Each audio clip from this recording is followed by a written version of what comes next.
Assalamualaikum teman-teman. Welcome to Once Upon a Time Story, when the history told more stories. Hari ini kita akan bahas story apa ya? Sebelum menonton, jangan lupa like, subscribe, dan share ke teman-teman kalian ya. Tanpa berlama-lama lagi, mari langsung kita bahas. Negeri Paman Sam, Amerika, salah satu negara yang paling maju pada saat ini. Semua hal yang berbau modernisasi ada di sana. Bahkan bahasa Inggris pun dijadikan bahasa internasional. Tapi kalian sadar nggak sih, kok Amerika pakainya bahasa Inggris? Bukannya negara Amerika dan negara Inggris secara geografis tidak serumpun ya? Perancis saja yang tetanggaan sama Inggris tidak pakai bahasa Inggris. Sini, aku kasih tahu teman-teman. Ternyata sebagian besar warga negara Amerika Serikat saat ini adalah keturunan bangsa Inggris loh. Lalu bagaimana mereka bisa pindah ke Amerika? Sejak kapan? Bagaimana pindahnya? Penasaran kan? Yuk langsung saja kita bahas. Penduduk asli benua Amerika adalah suku bangsa Maya di Amerika Tengah, Aztec di Meksiko, Inca di Peru, Chibcha di Kolombia, serta Sioux, Apache, dan Cheyenne di Amerika Utara. Sekitar tahun 981 Masehi, bangsa Nor dari Norwegia atau dikenal dengan sebutan bangsa Viking menjadi orang kulit putih pertama yang datang dan mendiami benua Amerika. Di tahun 1492, Christopher Columbus yang sering kita kenal sebagai penemu benua Amerika sampai di Kepulauan Bahama, Kuba, dan Santo Domingo. Columbus mengira ia sampai di India, sehingga penduduk pulau tersebut diberi nama sebagai Indian.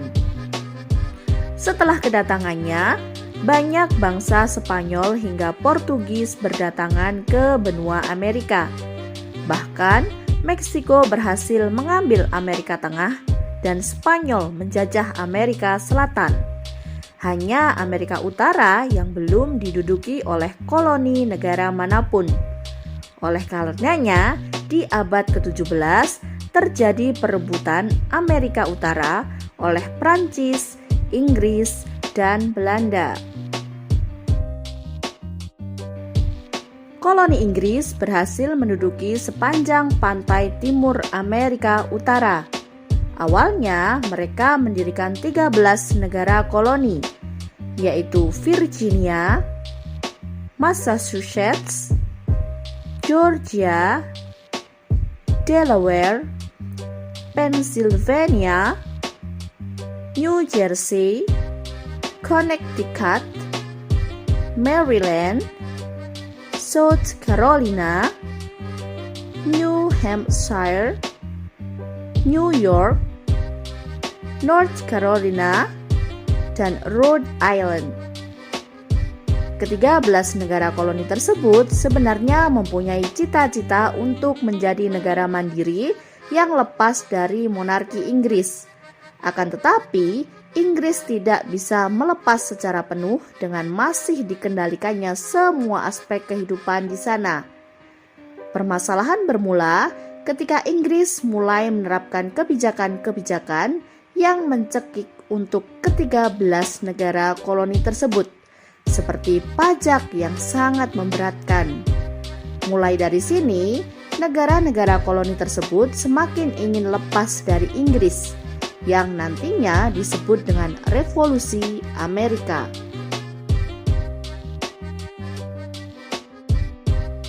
Secara umum, penyebab dari Revolusi Amerika adalah sebagai berikut. Yang pertama adalah Perang 7 Tahun. Perebutan kekuasaan antara koloni Inggris dan Prancis berujung pada sebuah perang. Hal ini didasari pada pelanggaran yang dilakukan oleh Inggris untuk memperluas kekuasaannya ke wilayah jajahan Prancis. Kemudian terjadilah perang selama 7 tahun, yaitu pada 1756 sampai 1763, yang berakhir dengan kemenangan Inggris. Dari sinilah muncul istilah Inggris dan Prancis adalah musuh bebuyutan. Yang kedua adalah pemberlakuan pajak yang sangat membebani rakyat. Kerajaan Inggris memberlakukan pajak kepada penduduk Amerika. Pemberlakuan ini terjadi karena Inggris butuh kas negara yang kosong setelah menyelesaikan perang selama 7 tahun melawan Perancis. Pajak yang berlaku misalnya adalah pajak teh dan pajak gula.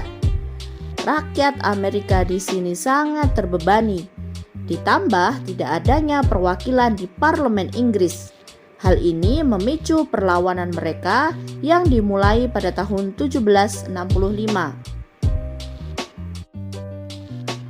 Kemudian ada peristiwa yang disebut dengan The Boston Tea Party. Puncak revolusi Amerika terjadi karena dipicu oleh sebuah peristiwa yang disebut The Boston Tea Party pada tanggal 16 Desember 1773. Akibat kekecewaan orang-orang Amerika, mereka serempak membuang muatan teh ke laut hingga membuat pemerintah Inggris marah, dan terjadilah pertempuran sebagai awal revolusi Amerika. Selanjutnya adalah munculnya pemahaman kebebasan.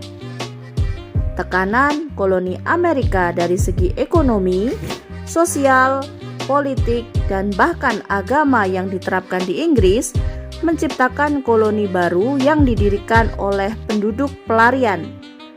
Mereka bertujuan untuk memerdekakan dan membentuk dunia baru yang terbebas dari bangsa Inggris. Peristiwa ini berawal dari pengaruh paham liberalisme yang dibawa oleh John Locke. Revolusi Amerika diakhiri dengan aksi yang dilakukan oleh Thomas Jefferson sebagai pemimpin rakyat koloni di Amerika. Ia mengadakan kongres yang dihadiri negara-negara bagian pada tahun 1776. Ia mengumumkan deklarasi kemerdekaan atau pernyataan merdeka, atau kita kenal dengan Declaration of Independence, sekaligus protes kepada pemerintah Inggris.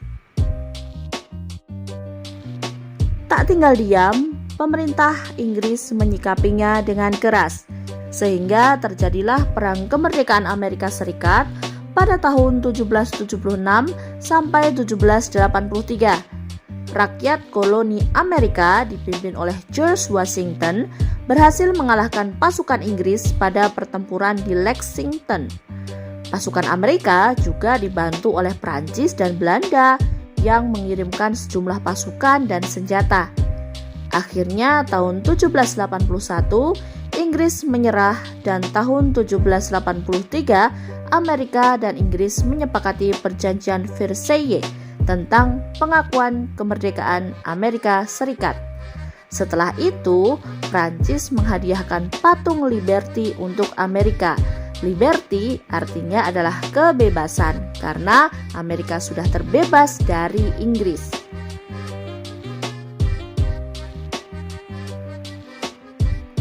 Nah, begitulah ceritanya. Paham kan kenapa orang Amerika bahasanya Inggris? Ternyata mereka dulunya adalah orang Inggris ya. Terus bagaimana nasib suku-suku asli benua Amerika? Ya, bisa dilihat sendirilah sekarang, sudah menuju kepunahan. Miriplah kisahnya dengan suku aborigin di benua Australia. Terlepas dari itu semua, revolusi Amerika menjadi tonggak untuk kemajuan negara tersebut. Pasca revolusi, mereka fokus untuk membangun negara berbekal pengalaman dan pengetahuan yang mereka bawa dari Eropa. Hasilnya bisa kita lihat sekarang kan? Demikianlah tadi story kita hari ini. Ternyata sejarah seringkali menyimpan cerita-cerita unik yang belum pernah kita ketahui.